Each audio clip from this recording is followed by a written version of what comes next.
Boa noite, pessoal. Obrigado por terem vindo e, mais uma vez, obrigado, William e Thiago, pelo convite para fazer essa formação aqui para vocês. Essa é a primeira aula dessa formação que eu vou fazer uma vez por mês. E, como tudo, a gente tem que começar pelo fim da coisa, né? Pela finalidade desse curso. Tá.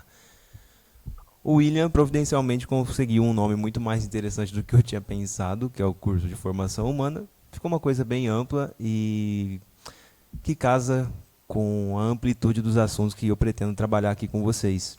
Tá? É claro que a gente tem um tempo limitado, de 1 hora e meia mais ou menos por aula, né? E as dúvidas que forem surgindo, a gente pode separar um tempo para responder no final, ou então antes, né, de cada aula. Enfim, isso aí a gente vai vendo. Bom, para começar, a finalidade dessa formação é a seguinte.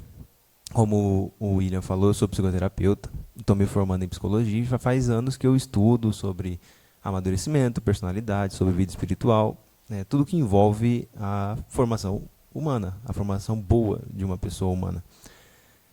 E a finalidade desse curso é fazer com que vocês aprendam ferramentas, tanto de ordem psicológica, filosófica, cultural, para que vocês possam viver uma vida muito boa, no sentido virtuoso e também no sentido humano, né?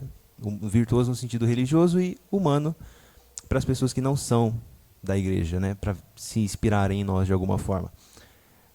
E também para ajudarem outras pessoas. É claro que o intuito não é formar terapeutas, formar pessoas para atender, mas com certeza vocês que ficarem aqui comigo nesses meses vão aprender coisas sobre a vida e sobre a pessoa e vão se tornar mais capacitados para auxiliar quem buscar conselhos com vocês ou os filhos de vocês, pessoas que estão sob a responsabilidade de vocês.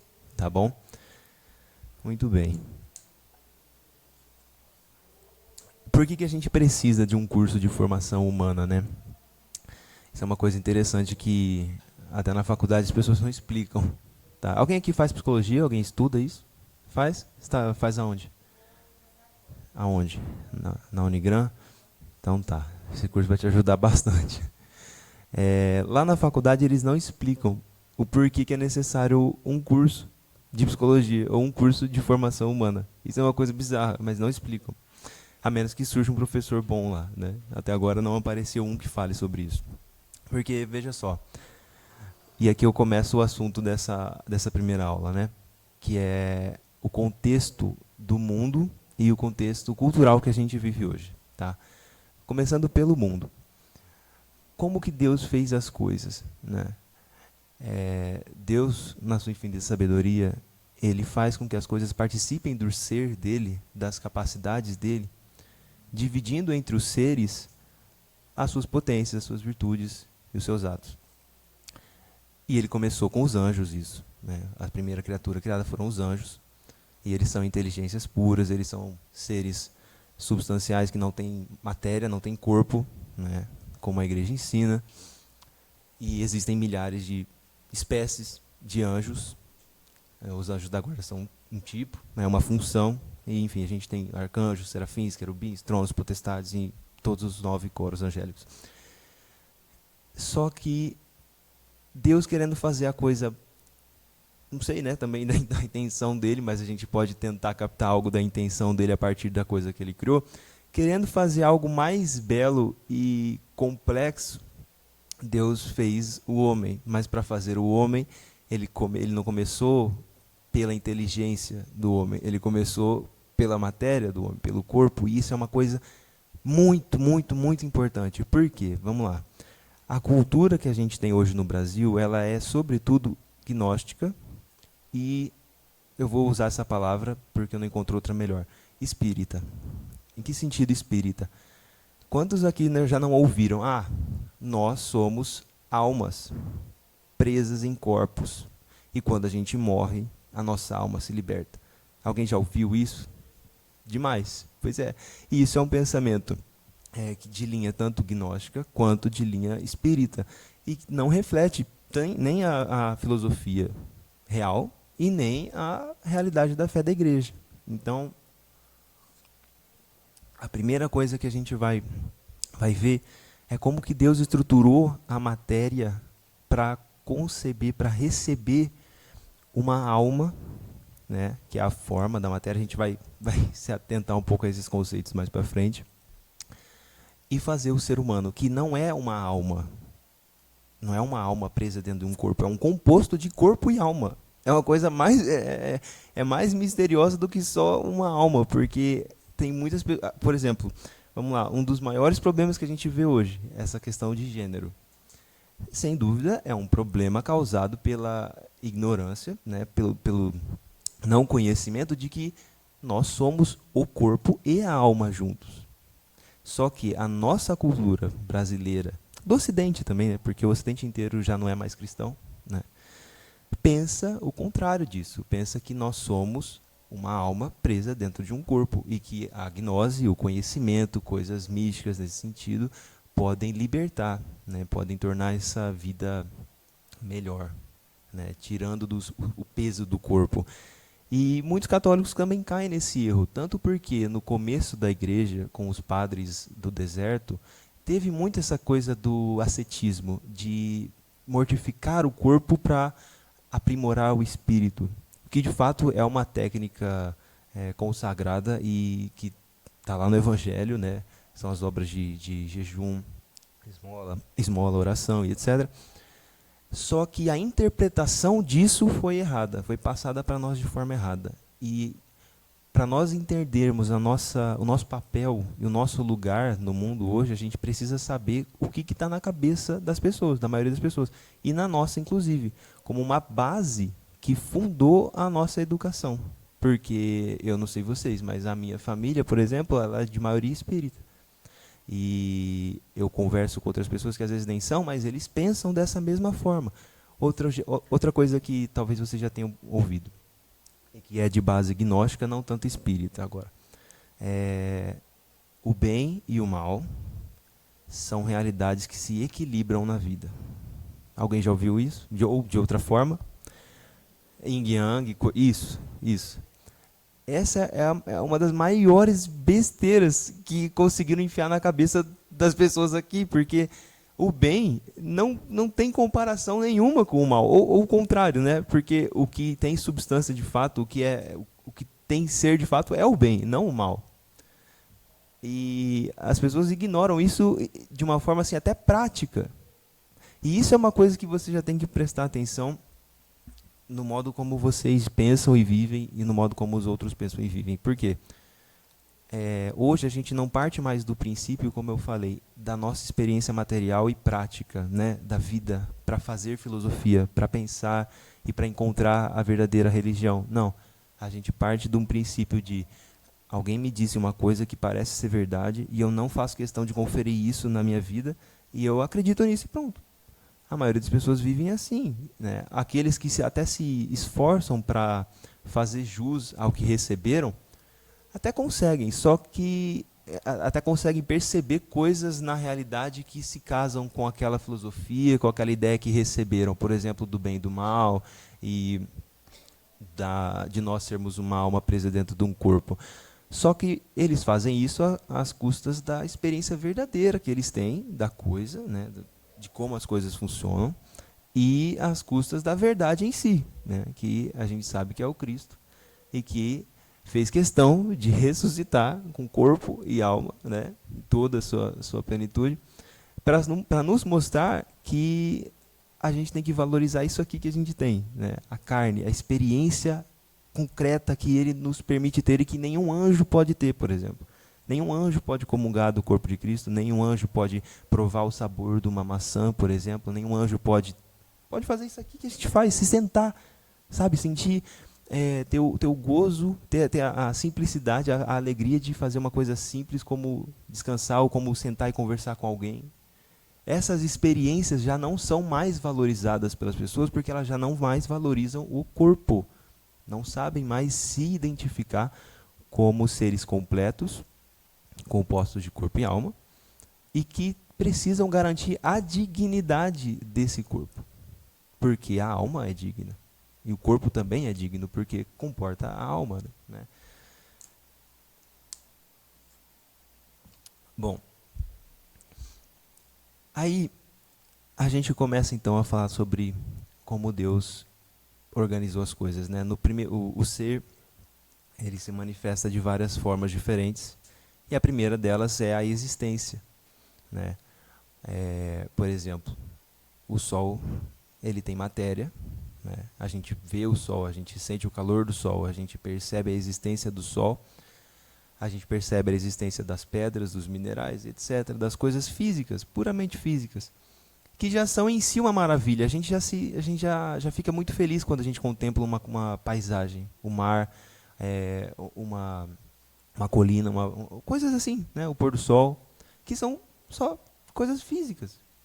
O sol não tem nem vida vegetativa em si, ele não, tipo assim, ele expande, ele cresce só que por causa da matéria que o compõe, né? Ele não tem a mesma dignidade, por exemplo, que um vegetal tem. Porque o vegetal cresce, ele se reproduz, ele se alimenta, coisa que se aproxima muito mais de nós, se a gente for parar para pensar, né?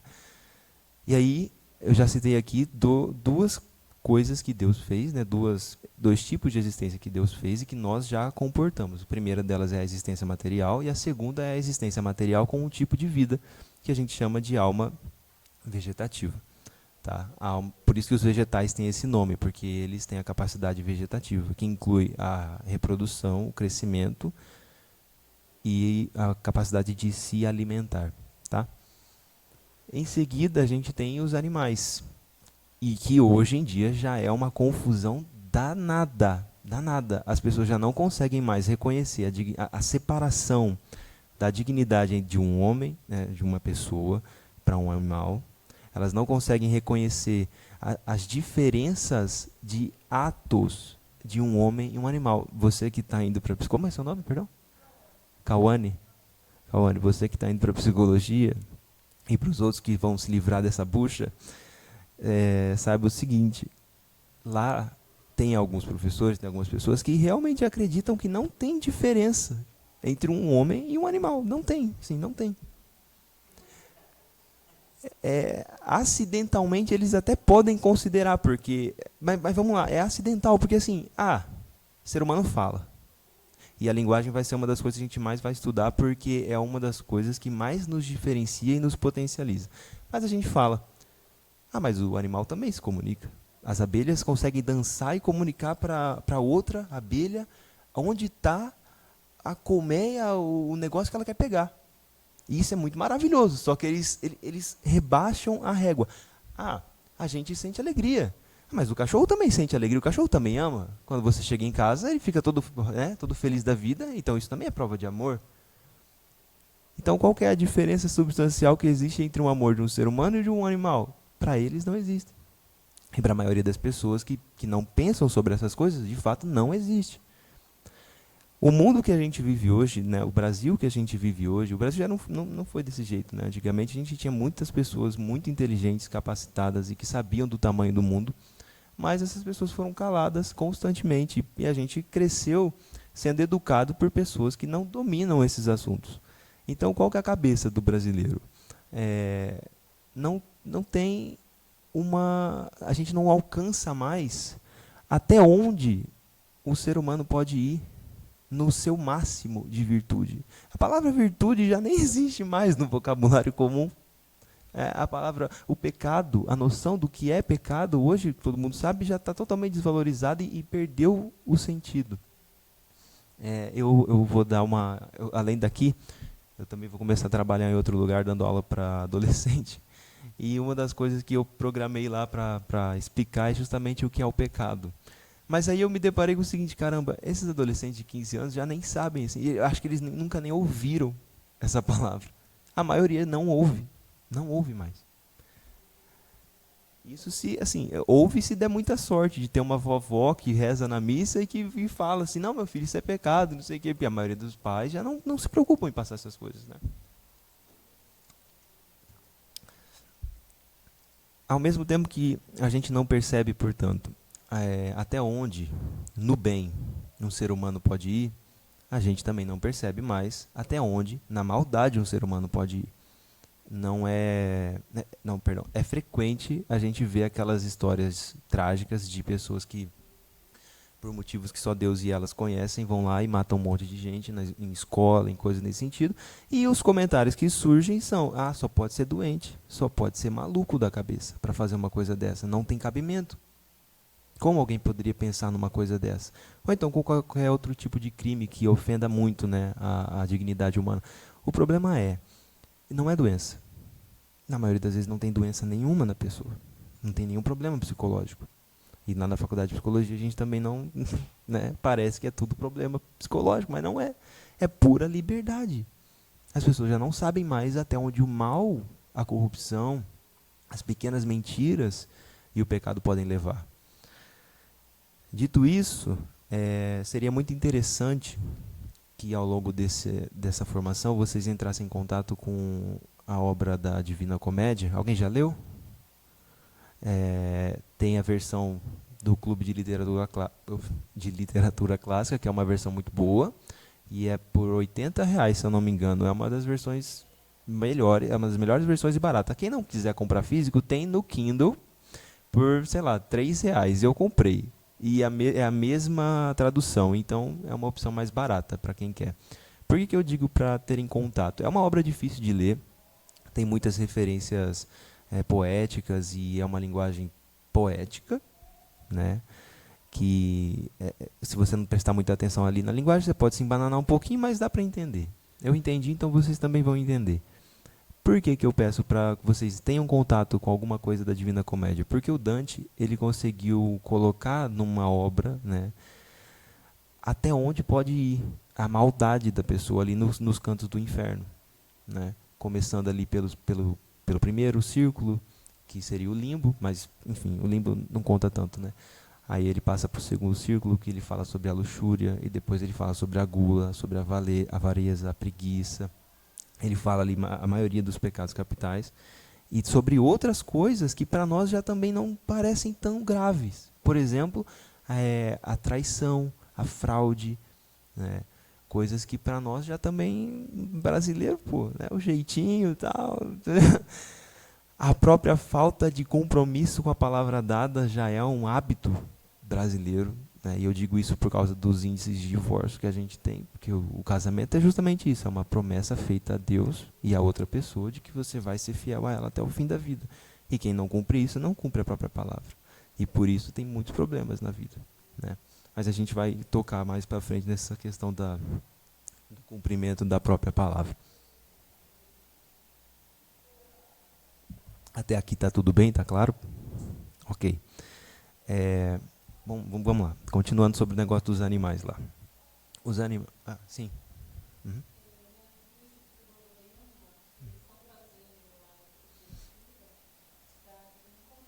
Olha aí. Legal. Como é seu nome?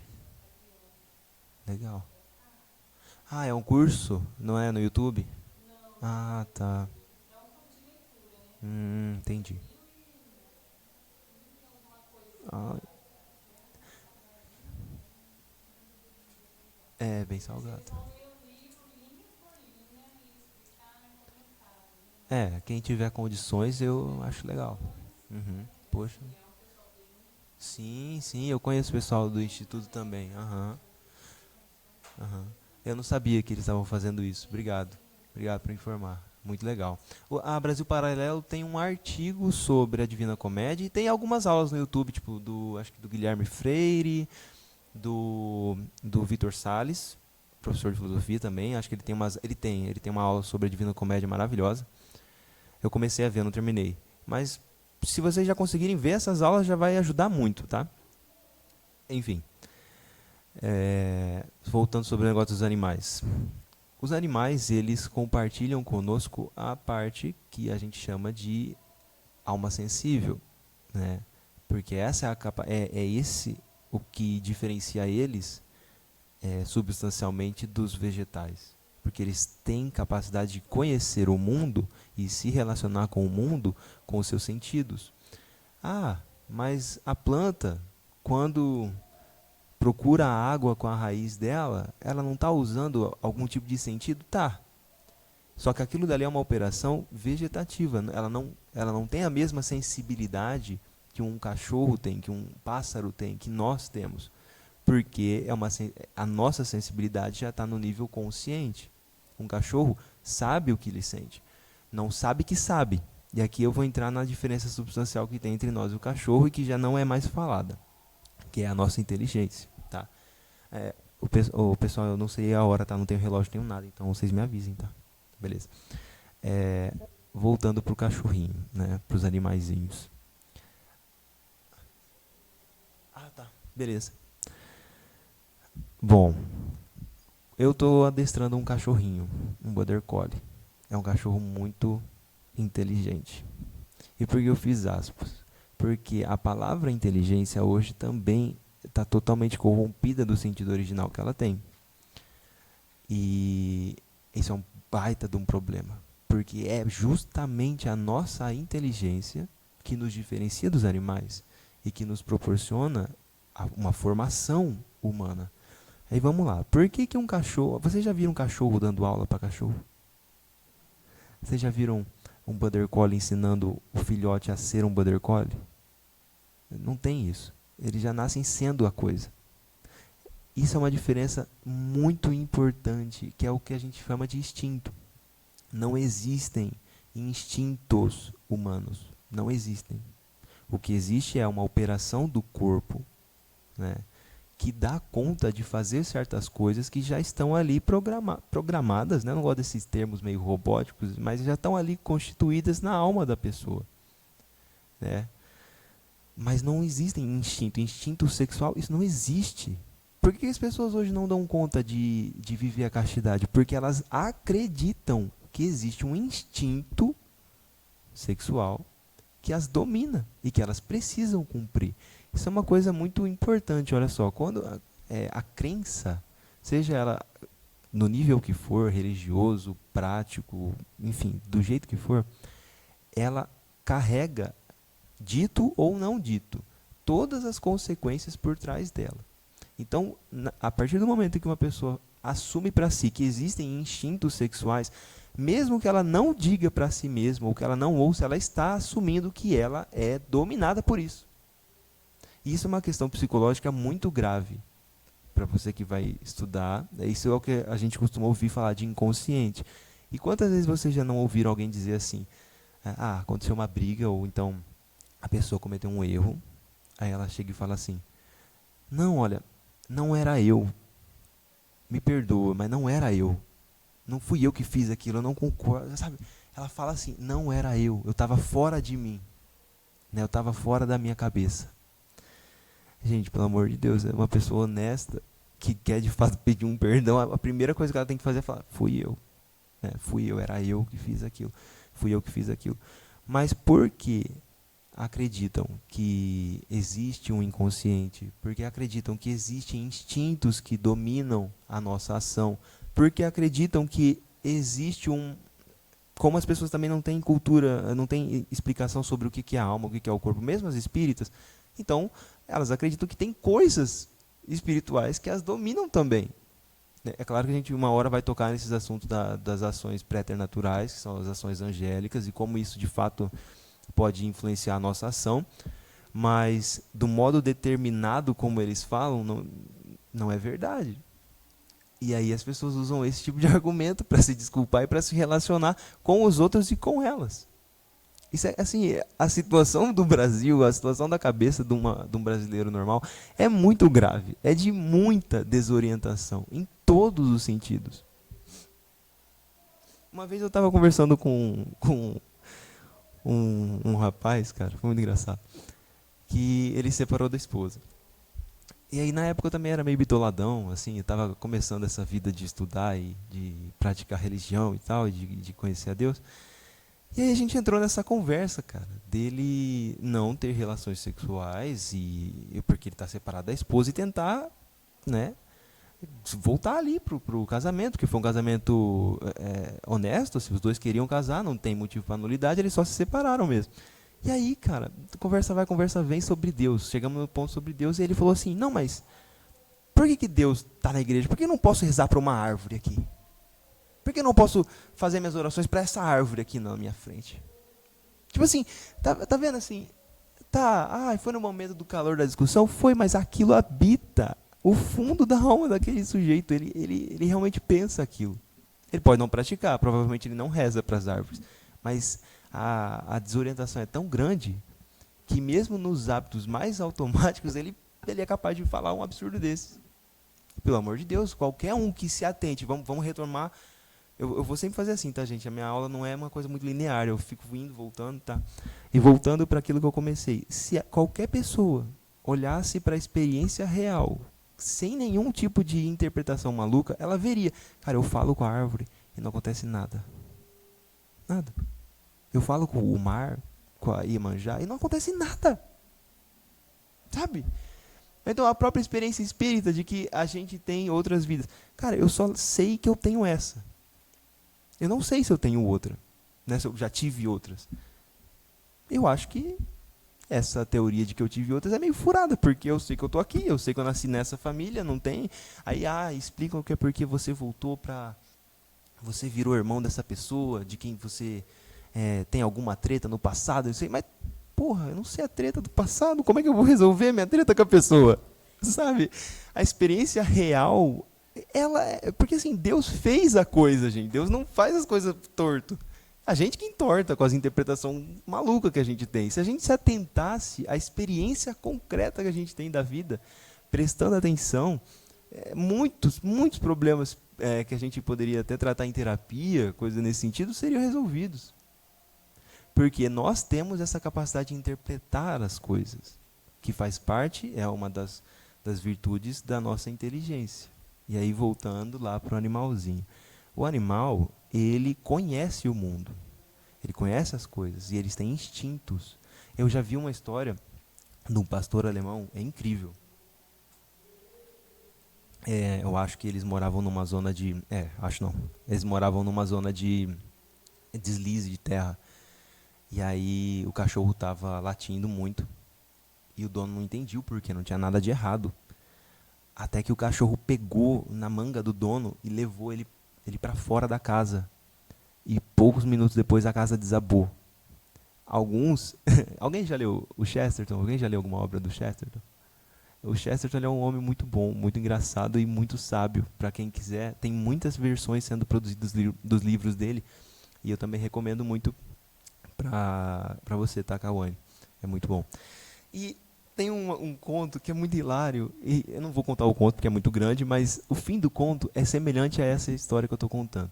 É como se as pessoas interpretam assim: o cachorro tem algum tipo de poder sobrenatural de prever as coisas. Porque, porra, ele sabia que ia cair a terra. Ele sabia que ia desabar. Como isso é possível? Como as pessoas não sabem de psicologia, não sabem de filosofia, elas interpretam a coisa do modo mais extraordinário que elas conseguem. Porque, de fato, é uma coisa extraordinária para quem não tem o conhecimento de uma coisa. Não é verdade? Para quem não sabe o que é uma... Por exemplo, os índios, quando os portugueses chegaram, não conheciam a galinha. Ou era o contrário, eu não lembro. Eu acho que era isso mesmo. Então, quando eles viram a galinha é um negócio extraordinário para eles. Porque é assim que a gente funciona. O que a gente não conhece, né, tem um ar de sobrenatural, de estranho, de místico. E as pessoas, como não têm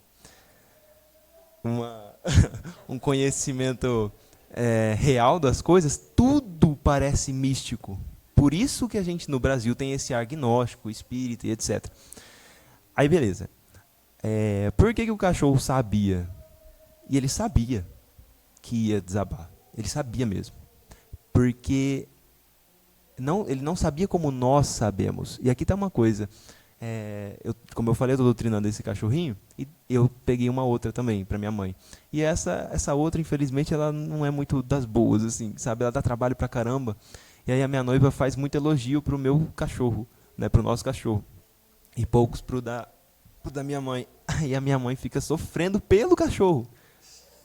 E é esse que é o problema. Tipo assim, o cachorro sabe do negócio, só que a gente acha que ele sabe como nós sabemos. Porque aí tá uma coisa, ó, a gente aprende as coisas por semelhança, né? Porque assim, ó, eu não conheço o que tá na cabeça do William. Mas o que o William me comunicar e eu tiver de semelhante com ele, eu vou aprender. Eu vou saber o que está se passando na vida dele, com ele, o que ele pensa e etc. Porque tem semelhança na linguagem e no conteúdo da linguagem. Com o cachorro e com as outras coisas, a gente também faz isso. A gente busca semelhança. Então, a operação foi, ele adivinhou, ele sabia que o negócio ia acontecer. Então, poxa, parece que ele sabe das coisas, como nós sabemos. Mas não é assim, eles têm simplesmente uma conexão, não no sentido místico da palavra, mas uma conexão física, material mesmo, com o mundo, que nós não temos. É só você ver, o cachorro tem um faro melhor, uma audição melhor, uma sensibilidade melhor, uma visão melhor. Né? Os animais nasceram com isso tudo. Eu hoje até estava estudando uma questão da Suma e falava justamente sobre isso, como que os animais têm essas coisas físicas em maior domínio, né, do que nós. E aí a pergunta era a seguinte, por que nós temos esse corpo mais frágil e consideramos ele mais digno se os animais têm um corpo mais potente? E a resposta de Santo Tomás foi a seguinte, porque para eles as situações são muito particulares. Eles só conseguem fazer aquilo que o corpo deles permite fazer. Nós não. A gente dá conta de fazer coisas potencialmente infinitas. Potencialmente. Na prática, né, as coisas demoram.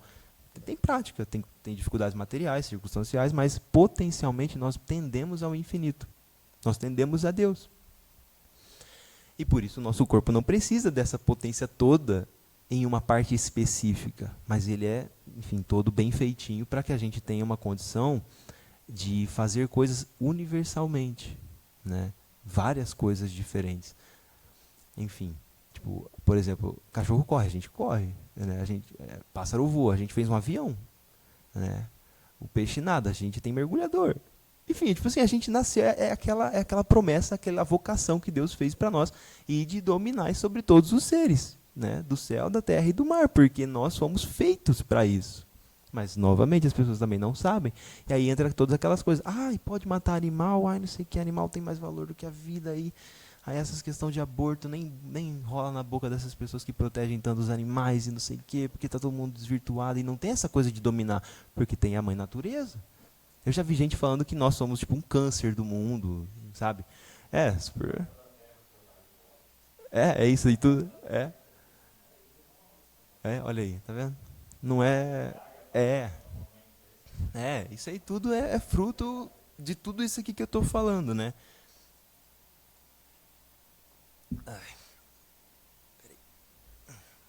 Aí, beleza. O animal tem isso daí, né? Ele sente as coisas, ele conhece as coisas do modo como ele conhece. Beleza, muitas coisas se parecem com o que a gente faz. E aí eu ia falar o seguinte, né? Por que eu trouxe essa coisa de eu estar adestrando um cachorro? Porque uma criança, por exemplo, ela se assemelha de certa forma com o cachorro. É fácil você colocar ordem no mundo da criança da mesma forma como você coloca ordem no mundo do cachorro. Precisa de rotina, precisa de uma orientação bem prática, bem simples da criatura seguir, e etc, etc, etc. Como no nosso século, né, no século passado, muitas e muitas experiências foram feitas comparando humanos com animais e principalmente crianças, porque crianças são pessoas que têm menos desenvolvimento, então é muito mais fácil você pegar a régua e abaixar e comparar e categorizar todo mundo.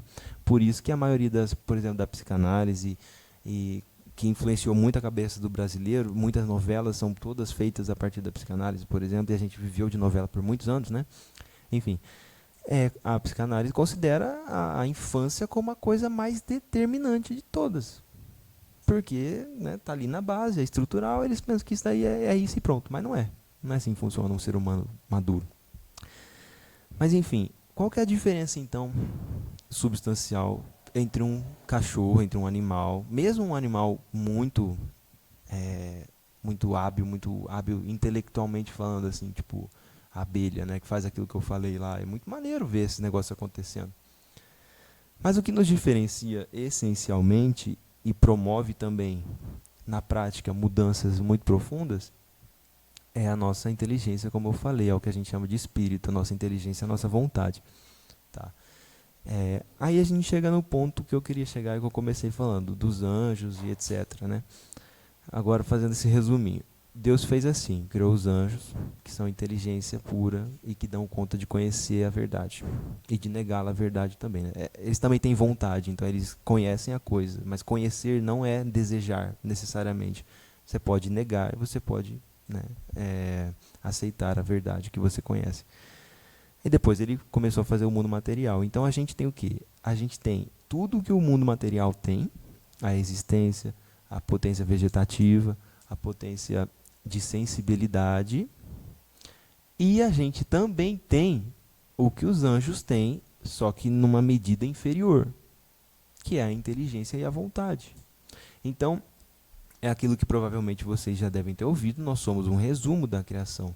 Né? Nós somos uma recapitulação de tudo que Deus fez. E isso é muito maravilhoso, porque Deus não se fez anjo, Deus se fez homem. Assim, isso é muito maravilhoso, isso é muito maneiro, cara. Pensar isso, lembrar disso é muito maneiro. Para lembrar-nos da dignidade que nós temos e que está em risco, né, no país e, enfim, no mundo todo. Muito bem. Aí agora vem o porquê de uma formação humana e o porquê não ter uma formação de um animal. Vamos ver, né? Eu vou amarrando essas coisas aí, né, que eu já falei uma vez. Como eu disse, um animal ele nasce sabendo fazer o que ele tem que fazer. Ele nasce pronto. E ele vai se desenvolvendo. É claro que ele pode aprender coisas diferentes. Está na potência dele. Só que o que está na possibilidade dele já está inscrito no ser dele. E aqui já são coisas mais filosóficas, são termos mais filosóficos que eu vou usar. Por quê? Um dos meus objetivos é... Porque assim, ó, como que o ser humano aprende? Ele aprende com a linguagem. Tá? A linguagem é a ferramenta mais gravíssima, mais seríssima que a gente tem. Por quê? Até porque Deus é a palavra. Né? A gente fala que é o verbo divino. Né? E... Vai, em nome de Jesus. É isso aí mesmo, cara. É isso aí. Vai vendo. A simultaneidade, vai vendo. Tá vendo, cara? Deus não falha, filho. Vai vendo. Enfim, a gente aprende pela linguagem. E isso é uma coisa muito importante, porque a nossa linguagem, né, o português, é uma das línguas mais versáteis e que alcança níveis de intelectualidade altíssimos. Só que a maioria não sabe falar português. Né? Não sabe falar, eu não digo nem conhecer a estrutura gramatical, o que já é muito importante de saber. Mas não sabe mesmo criar uma frase tão boa quanto esse cara está fazendo, né? Para explicar o que ele quer explicar. É verdade. A aula de latim é muito importante para isso, é verdade. Aí vamos para algumas dificuldades práticas, por exemplo. Eu tenho um conhecido meu, muito chegado meu, que ele fala comigo assim, falou assim, cara, João, eu tenho muita dificuldade em pegar o que eu penso, que eu sei o que eu estou pensando, e colocar em palavras, ou até em escrever. Por que isso acontece? Não, cara, aí eu expliquei para ele por que acontece e tal, né? A gente vai trabalhar para ele melhorar nisso. Mas quantos não são assim? Analfabeto funcional, é isso. É saber na cabeça uma coisa, mais ou menos sabida, e não conseguir transmutar em linguagem comunicável, utilizando e dominando o símbolo da linguagem. Tá? Tem um filósofo que chama Mário Ferreira dos Santos, que é um homem muito nobre, muito bom. Ele morreu de pé rezando um Pai Nosso, pra vocês terem noção. Assim, um homem muito cabuloso. Né? Só que também totalmente ignorado no Brasil. Eu fui ouvir dele só por causa do Olavo e, enfim, de outras pessoas que estudaram a obra dele. E ele falava o seguinte, que uma criança que está sendo introduzida na linguagem, ela usa os símbolos ela usa com deficiência. Uma pessoa normal usa com suficiência e um poeta, uma pessoa que domina a linguagem, usa com proficiência. E aí ele estendeu um pouquinho, ele falou, um santo né, o próprio Deus, o próprio Jesus, usa com um outro nível de excelência. Porque as palavras, elas não significam só uma coisa. E aqui já está uma outra coisa da experiência prática que a gente tem. Tem uma poeta que diz o seguinte, é um poema dela, chama Adélia Prado. Alguém já viu? Alguém já ouviu alguma coisa dela? Já? Ela fala assim, num poema: às vezes, Deus me tira a poesia, eu olho para a pedra e tudo que eu vejo é só pedra mesmo. Em que sentido ela disse isso? Deus, como eu falei, fez as coisas de modo perfeito. E a nossa sensibilidade, ela já comporta a inteligência que a gente tem. A coisa está unida, é substancialmente, entendeu? Não tem como separar. A gente não faz um ato de inteligência, assim, perdão, a gente faz atos de inteligência separada do corpo. Mas isso é uma coisa mais profunda, mais para frente. Mas, a princípio, a gente tem que usar a nossa sensibilidade para chegar nas coisas verdadeiras e intelectuais. Então, por exemplo, uma pessoa que conserva em si a poesia, como a Adélia Prado falou, a gente vê isso muito nas crianças. É por isso que as pessoas ficam falando assim, a criança é inocente, a criança diz sempre a verdade, a criança não mente. São tudo assim, são figuras de linguagem, né, que geram problemas muito graves de educação. Não levem isso a sério na educação das crianças de vocês, tá? Porque criança mente, criança não é inocente, crianças são seres humanos, pelo amor de Deus. Só que as crianças conservam em si, porque elas estão muito novas, essa capacidade de poesia. Em que sentido? Elas olham para uma coisa, elas não travam somente naquela coisa que elas estão vendo, como a Adélia falou, eu vejo pedra e só enxergo pedra mesmo. Não. Elas vão um pouco mais além, elas fazem perguntas sobre o que é, elas compreendem sobre a vida a partir daquilo que elas veem materialmente. Uma pedra é um símbolo de infinitas coisas que, se a gente não se atentar, a gente nunca vai chegar a ter um relacionamento bom, assim, bom no sentido de mais próximo possível da perfeição com Deus. Porque, olha só, vamos lá, usando esse símbolo da pedra. A pedra, em si mesma, ela é aquele negócio material lá. Mas no nosso mundo, e no mundo de Deus, a pedra pode significar a fortaleza, pode significar aquilo que supera o tempo, pode significar aquilo que nos dá a base para a formação da nossa casa. E Jesus, é por isso que eu falei, né? Jesus usava esses símbolos, o símbolo que ele mesmo criou, né, com excelência, para indicar que, meu filho, através do que eu criei, você chega até mim de um caminho, e me ouvindo, você casa um negócio. Os protestantes, né, o Padre Paulo tem um curso muito interessante. Alguém assina o site do Padre Paulo? Alguém já viu aquele curso Porque Eu Não Sou Protestante? Já viram? Nesse curso, quem não viu e puder assinar. Hoje em dia o Padre Paulo vende o curso separado, né? Não paga mais o negócio todo, se eu não me engano. Enfim, nesse curso, a primeira coisa que ele faz é mostrar a diferença essencial entre um católico e um protestante. E a diferença essencial está no seguinte, e aí vai casar um monte de outras coisas que eu já falei. O católico acredita que através das coisas criadas a gente pode conhecer algo de Deus. E isso é fundamental. E os evangélicos não acreditam nisso da forma como nós acreditamos. Eles não creem que é possível fazer uma analogia, porque o que é a analogia? É o que eu acabei de fazer. Eu pego uma pedra e falo sobre a fortaleza de um homem, por exemplo. Uma coisa não se conecta com a outra no sentido material. Por isso é uma analogia. Você faz uma ligação simbólica entre as duas coisas. Porque elas de fato têm essa ligação, e essa ligação foi feita por Deus. E a gente tem capacidade para perceber isso, mas os evangélicos não creem nisso, não creem nessa nossa capacidade. Por quê? Para eles, depois do pecado original, a nossa inteligência também está fragilizada de tal forma que nós não podemos conhecer a Deus através da inteligência. E por isso eles se apegam ao sola escritura, né? somente a fé, e etc, etc, etc.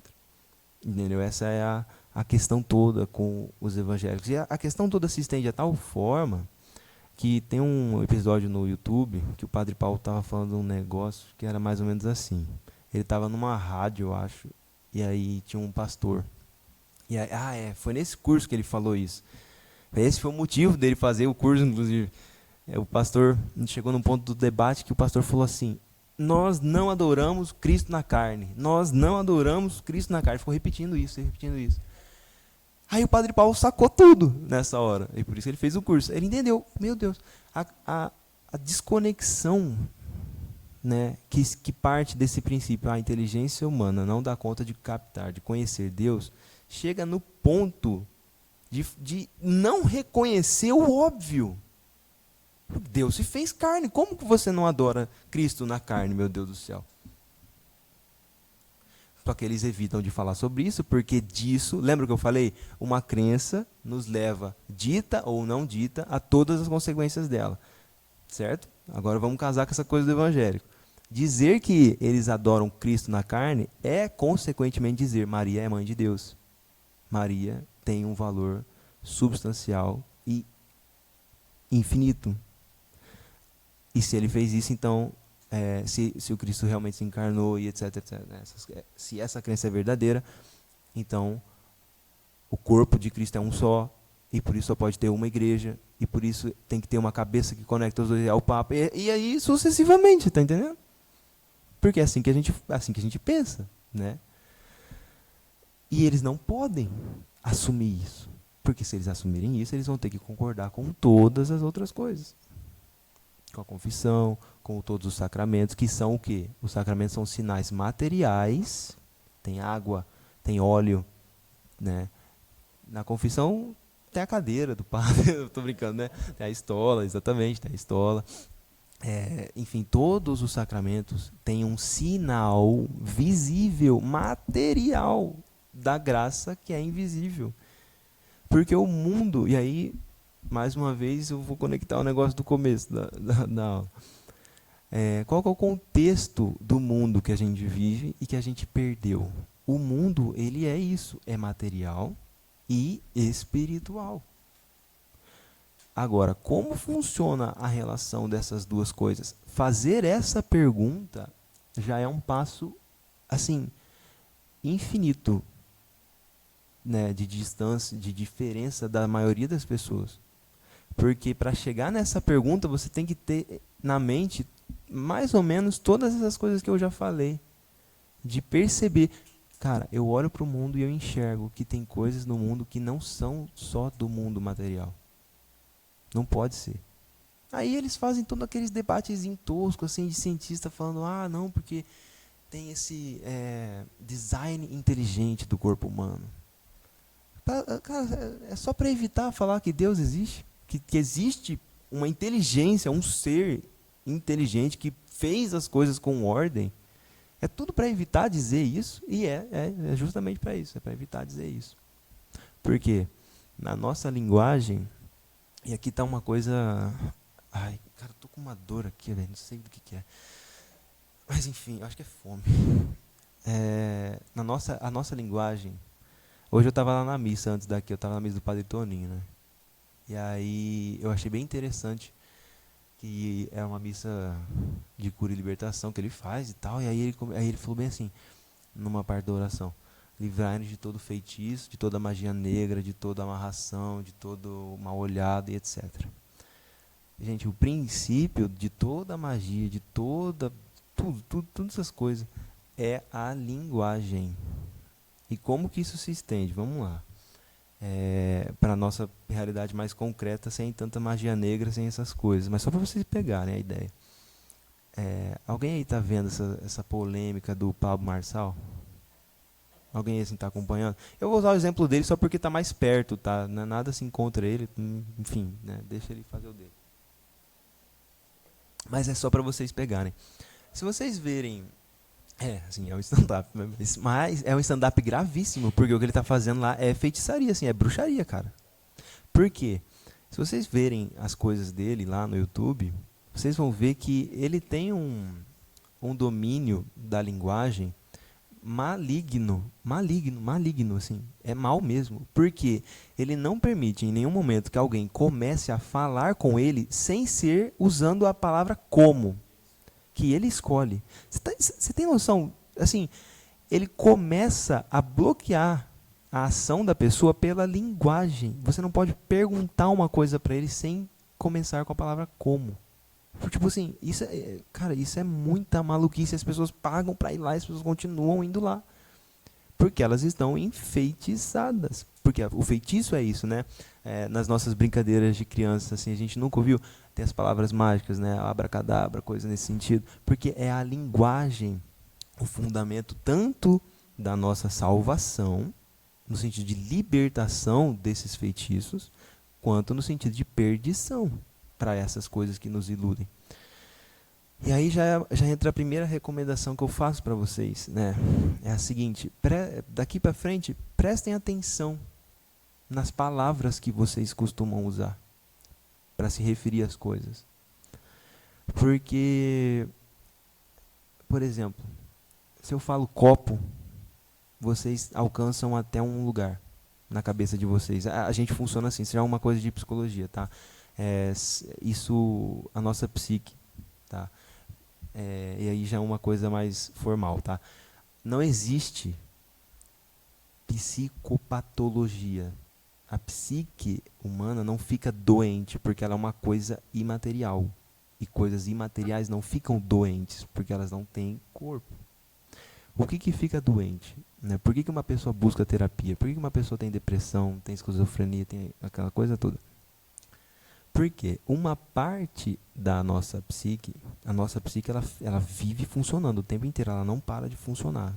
Tá? Você pode ter acidentes, no sentido de uma pessoa nasceu com uma incapacidade, com uma deficiência física, né, que dificulta a operação da psique. Porque a nossa alma depende do corpo para agir perfeitamente, né? Nós somos uma coisa só. Mas isso não significa que a psique da pessoa está doente. Só significa que ele não consegue operar com tudo que ele tem. Enfim, voltando ao negócio. O que fica doente? E como que isso se conecta com tudo que eu estou falando? O que fica doente em nós é o que a gente chama de ego. Não é o ego do Freud. É outra coisa. É parecido, mas é outra coisa. O que é o ego? O ego é a história que nós contamos, e lembra aquilo, contando conscientemente ou não, para nós mesmos sobre quem nós somos. Em que sentido eu estou dizendo isso? Aí só um detalhe, né? Isso tudo é uma introdução zona, né? A gente vai entrar em mais detalhes né, com o passar do tempo. O que é isso de história que a gente conta para nós mesmos? E por que é tão importante saber sobre a linguagem e dominar isso? Porque nesse sentido, você é aquilo que você conta para si. Só que isso entre muitos parênteses. Porque, vamos lá. Deixa eu pegar um exemplo. Tá, acho que já sei. Olha só. Alguém convive com criança? Tá. Não façam essa experiência, mas prestem atenção se já fizeram ou se fazem ao redor de vocês. Se uma criança chega para vocês assim, tira uma nota boa, ou faz uma coisa que demonstra a capacidade intelectual dela, qual que é a nossa primeira reação? Nossa, como você é inteligente! Parabéns, você é muito inteligente. Ou então, quando uma criança é muito bonita, né?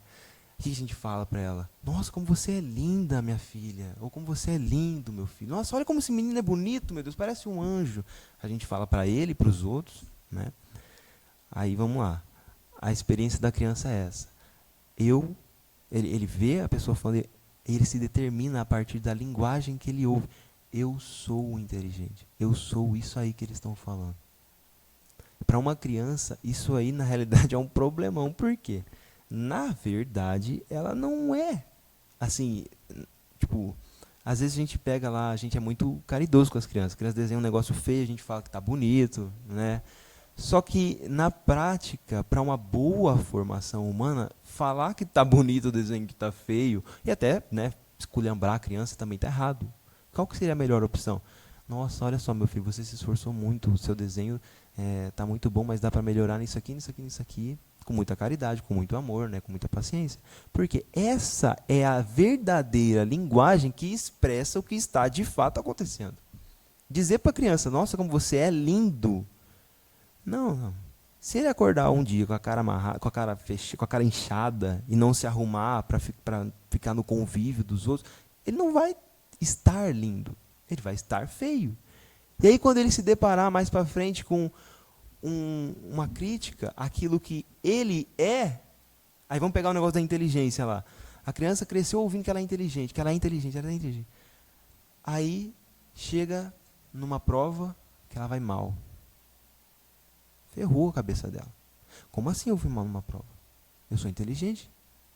Como que isso pode ter acontecido? Aí ela se perde, ela se desorienta por causa da linguagem que não corresponde com a realidade concreta. Ou seja, a história que ela contou para si mesma esse tempo todo está errada. E aí ela vai ter uma doença no ego, que é essa parte, né, que é a história. E aí ela teria que passar por um processo de egoterapia. Mas a gente chama de psicoterapia, tá? Não precisa ficar dando essa explicação toda, né? A gente que é profissional sabe. E a maioria dos psicólogos também não sabem falar isso aqui que eu estou te falando, tá? Porque não sabem que é sobre isso a terapia, né? Acho que é sobre outra coisa. Mas enfim. Aí vamos lá. Quantas pessoas falam para si coisas que são muito absurdas, né? E que são totalmente fora da realidade. Aí trazendo um pouco mais para o contexto juvenil, assim, né? E depois eu trago para um contexto mais adulto. Uma menina bonita. Aí ela chega, ai, amiga, não, eu não sou linda, não sei o que, ninguém me quer. Só que ela é linda, de verdade, assim, ela, sabe, ela tem um rosto bonito, ela sabe se arrumar, mas ela fica nessa, ai não, eu sou feia, ninguém me ama, ninguém me quer. É uma história, é a história que ela está contando dela mesma para si mesma e que vai levar ela para o buraco. Só que aí por que isso acontece? Aí cada caso é um caso, mas provavelmente é porque ela não se reconhece de fato amada. E aí a linguagem que ela tem para expressar isso que ela percebe, mas não domina, é essa de dizer, não, eu não sou linda. Porque o que valoriza, o que é amável? É a beleza. Eu não sou amável, então eu não sou linda. Tá vendo? A nossa cabeça é lógica, ela trabalha nesse sistema de crenças que eu falei anteriormente. Ainda que ela não dê conta de fazer esse raciocínio de o que está sendo valorizado na minha vida e os outros valorizam. É a beleza. Eu não sou valorizado, então logo eu não tenho a beleza. Provavelmente a pessoa não dá conta de fazer isso, porque ela está toda perdida. Mas é sobre isso. E como que isso tudo se conecta com a religião? E é que assim, né, gente, eu não vou ficar falando sobre religião, né? Isso aqui não é um curso de religião. Uma hora a gente vai tocar nesse ponto. Então não estranhe se eu não fizer muitas analogias com a igreja, com assuntos religiosos, tá? Porque não é essa, não é essa a essência do curso. Mas como que isso se casa com a religião? Eu me lembro que a primeira coisa que mudou na minha história, quando eu conheci Deus, foi isso. Foi dizer para mim mesmo, foi saber que eu sou amado. Foi o primeiro eixo, o primeiro ponto da história que começou a mudar. Porque eu não me sabia amado. Como Deus ama. Porque as nossas experiências não são com santos. Santos amam incondicionalmente. Nós não sabemos fazer isso, geralmente. Né? Você pode pegar. Não quer pegar. A gente não experimenta esse tipo de amor, né, tão frequentemente. E por isso eu digo, a gente tem que prestar atenção na experiência concreta que as pessoas têm. Porque olha só, isso aqui já é ferramenta para vocês.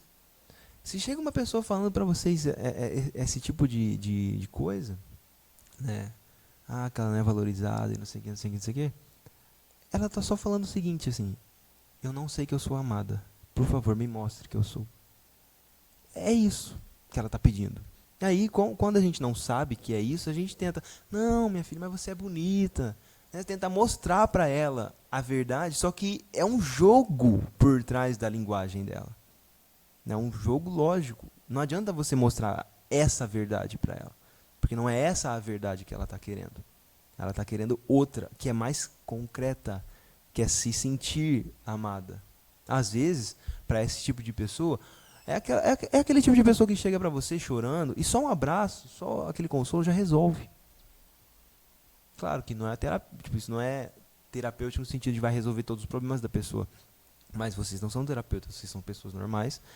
E só de saber que é mostrando para a maioria das pessoas que sofrem disso, que vocês a amam, vocês já resolvem boa parte do problema. Só de uma pessoa saber, não, perdão, só da pessoa saber que tem uma pessoa que ama ela e que mostra isso, cara, isso já, meu Deus, vocês estão fazendo um serviço para Deus que vocês não têm ideia. Por quê? Lembra que eu falei da analogia e das coisas? Eu fiz aquela analogia toda com a pedra. Da pedra a gente pode chegar em Deus. Mas a pedra não é tão semelhante a Deus quanto o amor de uma pessoa. Não é verdade? As coisas, elas participam de Deus segundo os graus de existência que ela tem. Tipo assim, você pode falar de Deus a partir de uma cadeira. A partir de qualquer coisa você pode chegar até Deus. Porque tudo está conectado com Ele. Né? Ele é o dom de tudo. Só que cada coisa se aproxima dele segundo o que ela é. E o que mais se aproxima dele aqui? Somos nós. Né? A gente faz analogias muito bonitas de Deus com o sol, né? A Santíssima Trindade é o sol inteirinho, né? Tipo, é a luz, o calor e a presença do Pai lá em cima. Né? Dá para fazer, fica até bonito. Né? Mas é muito mais bonito você ver uma mãe, uma Santa Giana, que morre pelo filho na hora do parto, né? Decidindo, não, eu tenho meu filho, né? E eu vou morrer. E deixa uma carta escrita para ele. Meu Deus do céu, isso é muito mais próximo de Deus do que qualquer outra coisa. Então, nesse sentido aí que eu falei, se vocês conseguirem demonstrar para qualquer pessoa, e não precisa ser só as que sofrem, porque tem pessoas que não, tipo assim, que passam por essas experiências, mas contam histórias que suportam a ausência do amor incondicional, que é a maioria das pessoas. Porque assim, só conhece o amor incondicional ou quem realmente experimentou isso com os seus pais, porque eles são o símbolo assim eles são o símbolo primitivo de Deus para nós, né? Eles dão tudo para a gente, eles deram a vida, eles cuidam de nós providencialmente, então eles são o símbolo primitivo mais perfeito de Deus que a gente tem. Por isso os pais são tão importantes na nossa cabeça. Mas, enfim, se a pessoa não experimenta isso com os pais, ela pode contar histórias para si mesma que dê conta de suportar. Então, é aquilo, é aquelas justificativas. Ela busca justificativas. Não, mas meu pai e minha mãe não são perfeitos. Não, eles também erraram. Não, eu tenho que perdoar meus pais por terem feito aquilo outro comigo. Já ouviram esses discursos, né? As pessoas usam esses discursos para fazer o quê? Para ter uma história para si mesma que faça sentido e que sustente a vida delas. E até dá conta. Né? Você vê gente que fala essas coisas por aí, tá tudo bem com elas. Mas não é uma vida perfeita, porque vocês já viram, né? Eu atendi um paciente uma vez que ele tem uma inclinação bem religiosa, assim, né? Ele é evangélico e tal, mas por ter muita dificuldade de se relacionar com o pai dele, ele tinha muita dificuldade de chamar Deus de pai. E aí uma das conquistas na terapia, né, meses depois de terapia, foi ele mandar mensagem e falar assim: João, eu rezei e pela primeira vez eu chamei Deus de pai. Mas não porque o pai dele mudou, é porque a história dele com o símbolo pai mudou. Ou seja, o ego dele mudou, o que ele conta para si mesmo sobre esse assunto mudou. E abriu uma porta, uma analogia para chegar até Deus. Então vocês veem, isso é só assim, a superfície, né, da psique e de todo o desenvolvimento da pessoa. Mas só desse básico já dá para puxar muita coisa. Eu me lembro, tipo assim, isso aqui tudo que eu estou falando, né, gente, isso é um ponto importante para comentar, até para manter vocês aqui, o que é muito importante, e para vocês trazerem outras pessoas. Eu já estou há 5 anos estudando isso. E não tem lugar nenhum em que isso que eu estou falando está exposto do modo como eu estou falando. Tem professores muito bons, por exemplo, Thiago Andrade, que já veio aqui uma vez, quando era lá na casa da Lailane, né? E deu uma aula, assim, ele não deu uma aula sobre isso, né? Foi bem mais simples a aula dele. Só que, por exemplo, o curso dele explica essas coisas, só custa 18 pau, né? E aí ele foi embora daqui também. Aí assim, né? Eu acho que ninguém tá disposto, não é todo mundo tá disposto a pagar 18 mil reais num curso só para aprender essas coisas, né? Então, aqui é de graça, né? Pois é, aqui é de graça, olha só. E como eu falei, dessas coisas que a gente começa do mais simples, já dá para ter muita orientação, muita. Por exemplo, todo o conflito. Aqui assim eu já encerrei toda a introdução, tá? Agora eu vou só ficar dando mais exemplos para fixar um pouco melhor, porque eu já trouxe muitos assuntos, né? Se eu ficar falando mais, aí não vai acabar nunca. Ah,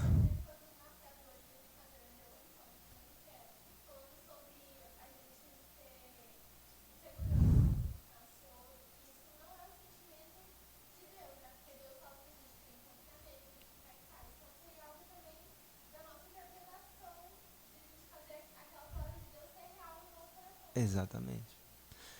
Aí deixa eu só te corrigir um pouquinho, porque lembra que eu falei, tem que prestar atenção na linguagem, nas palavras que a gente usa. Eu não vou ficar fazendo isso não, tá, gente? Não gosto de ficar corrigindo os outros, não. Mas eu vou fazer só porque é oportuno, tá? Não é fazer... É fazer com que aquilo se torne real pra mim, porque é subjetivo. Só que é subjetivo em cima de uma coisa objetiva. A fé, ela tá fundamentada na realidade objetiva, né? Porque assim, eu posso dizer para mim mesmo, e aqui tá uma coisa importante, por isso que eu tô falando isso. Eu posso passar minha vida inteira dizendo para mim mesmo que eu sou católico, que eu vou na missa, que eu acredito, etc, etc. Só que se eu não vejo na minha história que existe de fato uma ligação entre o que eu estou dizendo e no meio uma crença real de que tudo isso que eu estou dizendo aconteceu, eu sou um falso católico. Só que isso é possível viver a vida inteira desse jeito, dizendo que acredita numa coisa, sem fazer o esforço de verificar se eu realmente creio naquilo, sabe? Então, é tornar de fato as coisas subjetivas, mas sempre mantendo o olho para o que é objetivo. E claro, cada coisa vai ter a sua dificuldade. Por exemplo, tratar da objetividade da fé é muito difícil. É muito difícil. Tem muitas dúvidas, né, sobre a existência histórica de Jesus. Claro que, tipo assim, hoje em dia essas coisas já estão pacificadas para quem já é intelectual, para quem estuda essas coisas, para arqueólogo, sabe que Jesus existiu. Só que os leigos não sabem, a maioria das pessoas não sabem que tem esse debate, então podem ter essas dúvidas, né? E, enfim, tem essas questões. Aí tem as questões, como eu falei, familiares, que podem atrapalhar, a objetividade de saber que Deus é um pai. Poxa, eu vivo pensando, como eu falei, eu vou dar aula para adolescente, então eu estou constantemente pensando sobre como eu vou encarar aquela questão tão grave para o nosso coração, mas tão simples de resolver para quem conhece Deus, que é aquela pergunta: mas se Deus é bom, Deus é pai, Deus existe, por que tem um mal no mundo? Por que as coisas são ruins? Por que tem acidente? Por que pessoas boas morrem?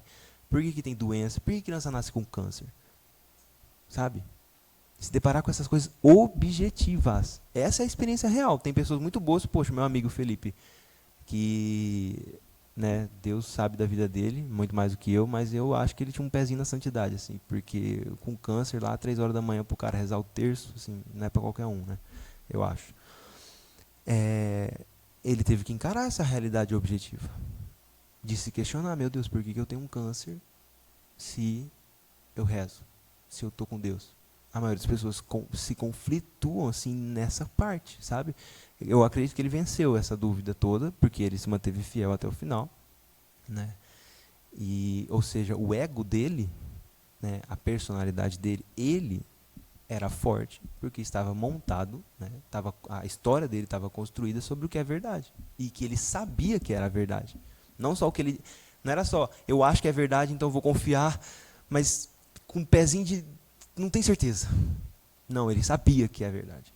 E aí ele confiava. Então essa questão da ansiedade, por exemplo, que você falou, é isso aí mesmo. As pessoas são ansiosas, Porque no fundo, na coisa mais base, é aquilo que eu falei. Elas têm uma mentalidade gnóstica de que o bem e o mal são coisas do mesmo nível e que, portanto, na aplicação prática, eu estou inseguro.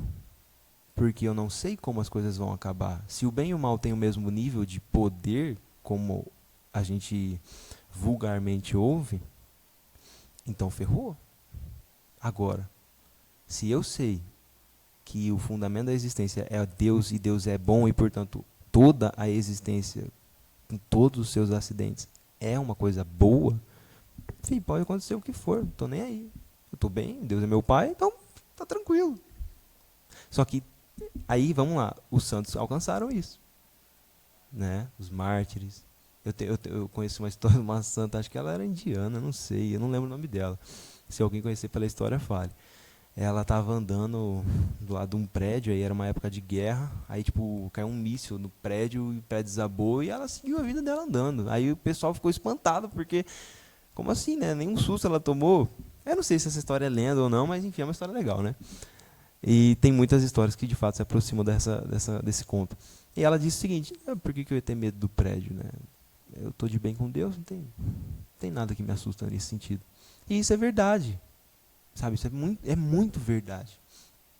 Quem alcança esse tipo de convívio e de relacionamento com Deus e monta o seu ego a partir disso, não sofre de ansiedade.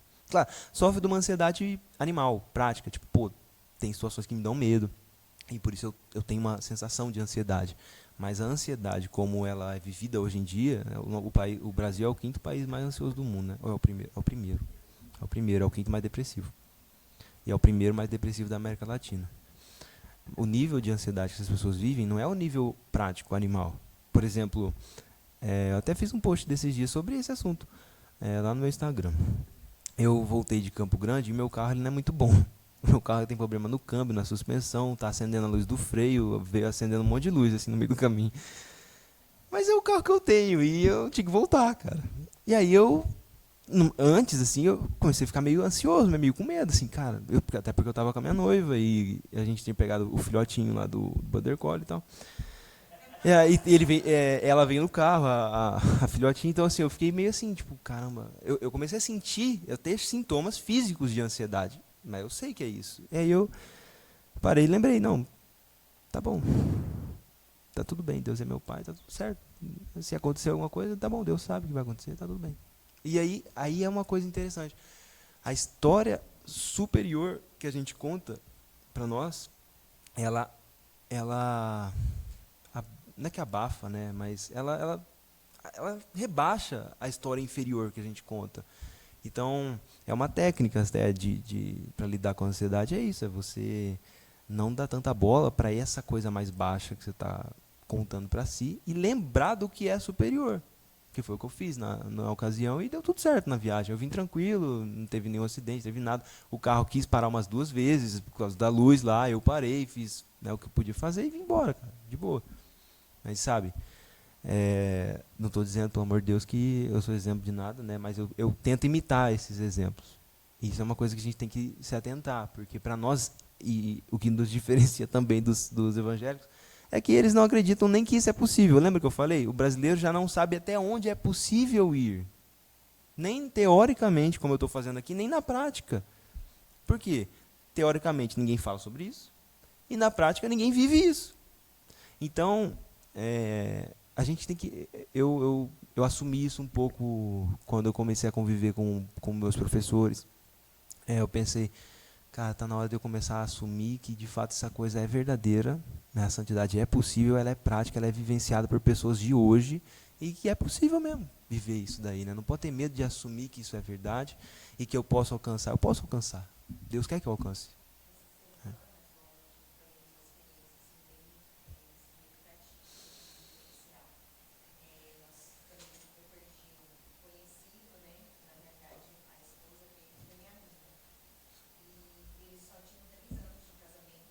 Pode falar, vou fazer.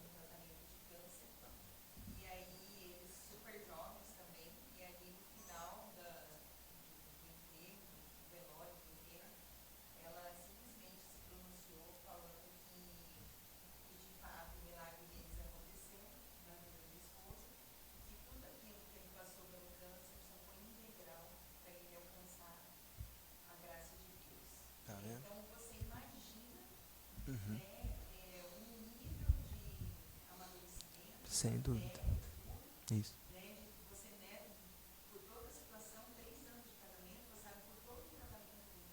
Foi o Stefano, né? Eu não conhecia ele, mas eu ouvi isso.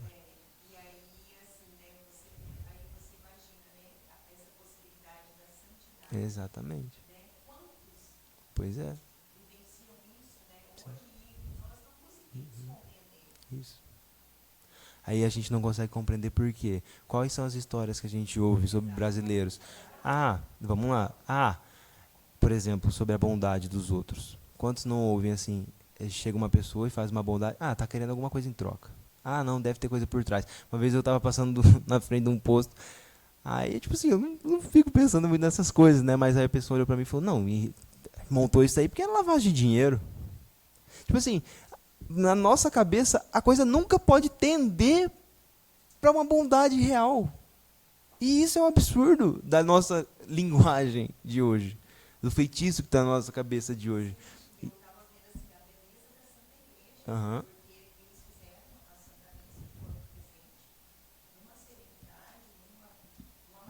Uhum. Uhum. Uhum. Uhum. Isso. Isso. E quando vem alguém que é capaz, fazem de tudo para rebaixar na linguagem. Por quê? Porque elas não. Porque lembra aquilo que eu falei? Uma crença leva a todas as consequências teóricas e práticas. Se eu não acredito que é possível alguém ser tão bom quanto um santo, né? Se eu vejo alguém que parece isso e eu não sou assim, então eu vou rebaixar essa pessoa, vou humilhar essa pessoa, vou começar a falar dos males que eu conheço dela, vou começar a fazer de tudo para que ela não seja vista como essa pessoa boa que ela é de fato, sabe? Esse é um dos problemas do porquê que no Brasil a gente não tem tantos santos canonizados, por exemplo. Porque a gente culturalmente tem essa tendência à inveja, né? Que é uma inveja causada pela inexistência da possibilidade de santidade. É? Uhum. É? Olha aí, que legal. Olha aí, nem ouvi. Uhum. Uhum. Sim. E como ele faz isso daí? E aí, mais pra frente, a gente. É a linguagem, isso aí? Né? Além da. Pode falar. Não pode falar.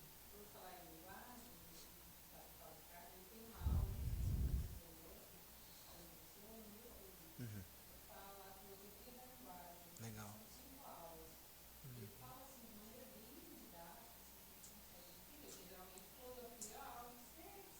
Aham.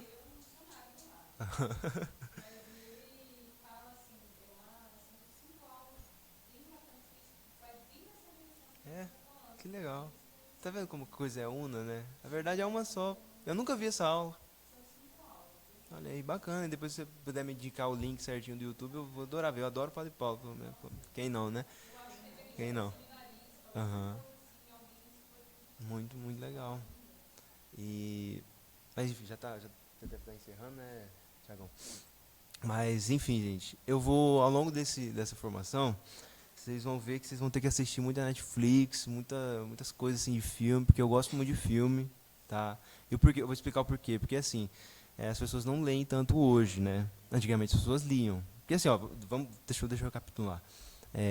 A gente precisa, como eu falei, a gente precisa de histórias, certo? Porque a gente tem que contar a nossa própria história. Então a gente vive de histórias. É, Qual é a maneira de se transmitir história mais tradicional? Através da literatura, através de tradição oral, aí, né, lendas, aí que se tornam contos, que se tornam livros. Mas as pessoas hoje em dia não leem tanto. Qual que é a forma mais costumeira das pessoas terem contato com histórias hoje? Filmes e música, mas principalmente filmes. Então eu vou recomendar filmes para que vocês assistam, filmes bem acessíveis, porque eu também assim, eu assisto filme velho. Eu gosto de filme velho também, mas tem muita coisa boa em filmes novos, então vocês vão assistir bastante filmes se vocês puderem, para começar a quebrar, através da interpretação do filme, essas barreiras que culturalmente estão instaladas dentro da cabeça de vocês. Tá? Da minha também estão, né? E justamente por isso que eu faço esse trabalho e estou nesse processo todo até agora. Porque é aquilo que eu falei, às vezes a gente não conta a nossa história com tudo possível. Dominar isso, sabe, as Confissões de Santo Agostinho é isso, cara. É isso. O homem, não vou dizer que ele chegou na santidade antes disso, né? Ele já era santo quando ele fez as confissões. Mas foi através de recontar várias vezes a própria história, abarcando cada vez mais os elementos que elevaram a história dele até Deus, que ele se tornou quem ele foi. Sabe? Aí ele fez aquele livrão maravilhoso, né, das confissões, que eu ainda nem tive a oportunidade de ler, apesar de conhecer, mas que reflete isso que eu estou falando. É conseguir olhar para a própria vida, encontrar o que está faltando, o que está em excesso, quem são os personagens, qual que é o eixo principal da sua vida, o que está no coração, o que você mais ama, no que você está se transformando. Sabe? Enfim, todas essas coisas são possíveis de se verem num filme. Não com todas as traduções, etc. Né? Isso aí é o que eu vou fazer por vocês. Mas os filmes vão nos ajudar muito nesse sentido. Tá. Enfim. Eu já acabei hoje. Acabou meu gás. Se quiserem perguntar aí, para pergunta eu tenho gás. Né? Se quiser compartilhar alguma coisa, pode mandar aí. Hum. Uhum. Uhum. Não. Não. Não como eles têm. O que a gente tem, que pode se aproximar. Tipo assim, ó, é que a gente, no português, a gente usa a mesma palavra para significar duas coisas diferentes ou mais. Tem isso. O que pode se aproximar é o que a gente chama de intuição. Mas não é o instinto. Não, não. Isso, não justifica. Porque assim, o instinto ele é uma coisa inferior ao nosso tipo de existência. Sabe? Porque é muito mais nobre alguém que sabe o que faz e o porquê faz e dá conta de fazer do que alguém que simplesmente faz. Sabe? Tipo assim, aquilo que eu falei da gramática. No sentido de domínio da linguagem. Quem é mais nobre? Quem só sabe falar ou quem sabe falar e sabe explicar sobre a linguagem, conhece a estrutura da gramática e domina de cor salteado tudo. Entendeu? Quem que é mais nobre nesse sentido? É o cara que sabe mais. Então, em relação a um animal que tem instintos, que parece para nós uma coisa super uau, na verdade não é tão uau assim. É meio bobo, os caras só fazem. E a gente pode saber o que eles fazem e fazer melhor do que eles.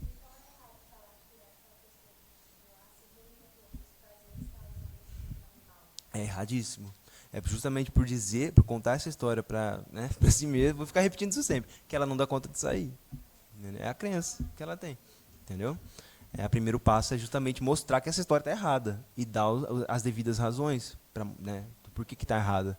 E aí esse é o primeiro passo para mudar a ação de alguém, né? Não vou dizer comportamento, mas a ação.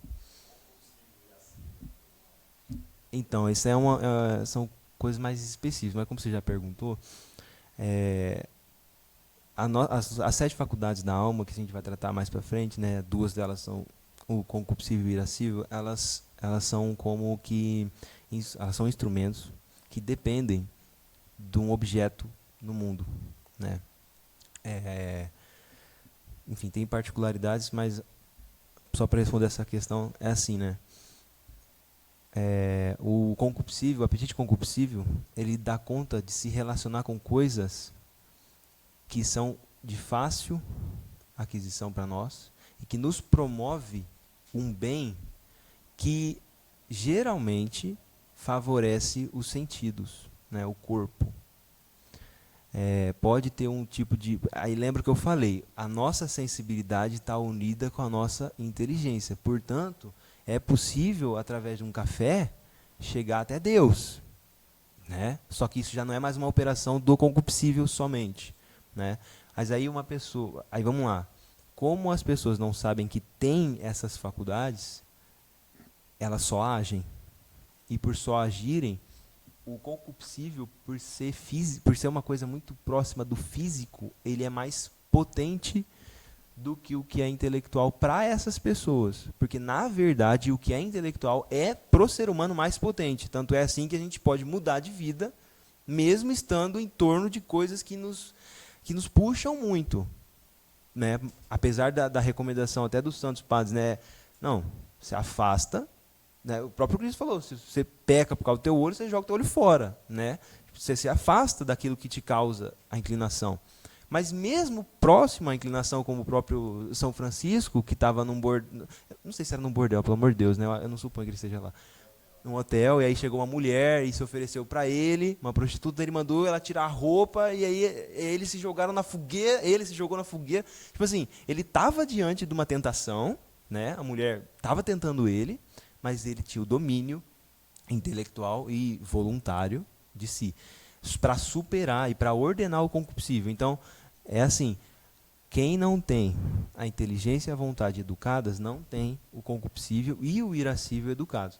O irascível é aquilo que nos dá capacidade para lutar pelo bem que a gente deseja, no sentido de esperar conquistar no futuro.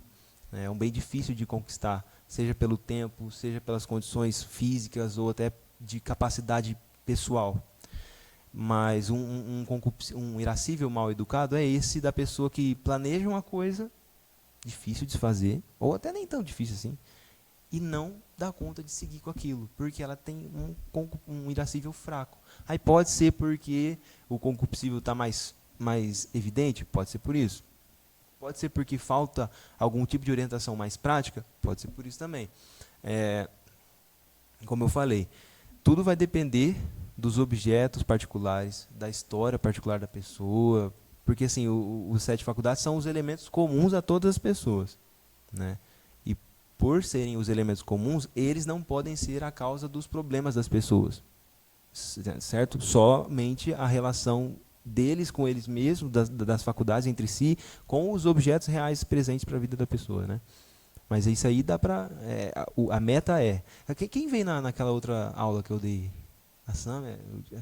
Eu lembro que eu falei daquele quadro do idiota, do imaturo, do maduro e do santo. Eu vou... Hã? Hã? Não entendi. Ah, enfim, uma hora vocês vão ver o que é esse quadro aí. Mas esse quadro que eu fiz representa o progresso na maturidade normal de um ser humano, que corresponde ao quê? O idiota, ele não tem o domínio nem intelectual, nem voluntário, nem das paixões dele. As paixões são o irascível e o concupiscível. Aí o imaturo, ele pelo menos já sabe o que ele está fazendo de errado. Então tem a potência para mudar.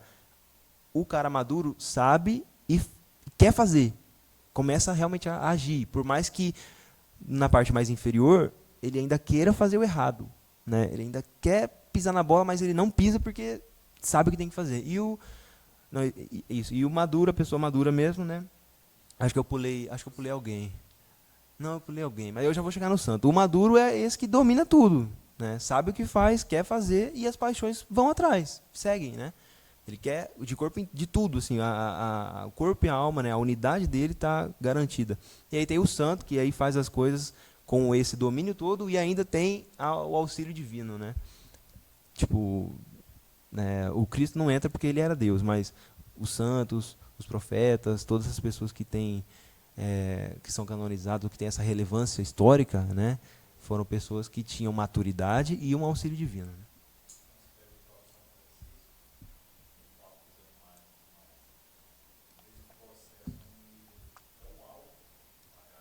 Uhum. Uhum. Vai vendo. Uhum. Uhum. Uhum. Sim. Isso. Isso. Mas até chegar lá, isso aí já é ordem, né? Isso aí. Isso aí já é a ordem da graça de um nível muito extraordinário, coisa que a gente pode estudar sobre isso, mas não é minha pretensão aqui, né? Mas a gente pode estudar sobre isso, que também vai ser de grande valia aprender sobre as 3 vias, né, as 7 moradas, enfim, todas essas coisas. Mais alguma?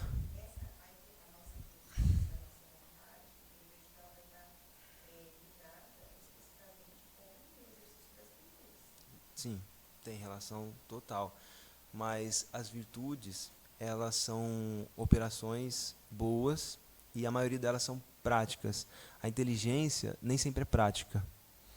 O intelecto, né, a capacidade intelectiva do homem não necessita do corpo e das virtudes para operar. Por que isso? Primeiro porque Deus quis assim e porque esse é o fundamento do porquê que nós continuamos vivos depois da morte, né? A nossa alma, a inteligência, que é a essência da nossa alma, ela dá conta de conhecer coisas que não dependem do mundo material.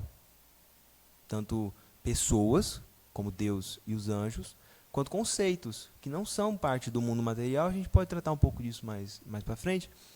E essa operação intelectual não depende do corpo. Então, não, tipo assim, por exemplo, vamos exagerar o assunto, né? Igual Santa Teresa dava naqueles êxtases, que o corpo dela ficava estático, mas o intelecto dela continuava funcionando porque Deus infundia essa graça nela, sabe? Nós fazemos, agora voltando para o nível normal, nós fazemos isso toda vez que a gente está numa homilia, a gente está num evento assim, né? Ou lendo alguma coisa, estudando ou pensando, e a gente entende um negócio, a gente brilha na nossa cabeça uma verdade, assim, uma luz, sabe? É claro que a gente não pode compreender a verdade inteira assim, né? Mas uma parte daquilo que é a verdade já é a verdade, né? E aquilo brilha em nós. E aquilo não depende do corpo, não depende tanto das virtudes práticas da pessoa, sabe? Uma coisa, claro, um homem virtuoso, uma mulher virtuosa, prudente, forte, temperada, etc. Meu Deus do céu, ela vai ter atos intelectivos de conhecimento da verdade a rodo, né? Agora, quem não tem também pode ter, né? Tanto no nível normal de operação humana, quanto no nível da graça, que seria a graça suficiente para a pessoa conhecer a Deus, né? Chegar à fé.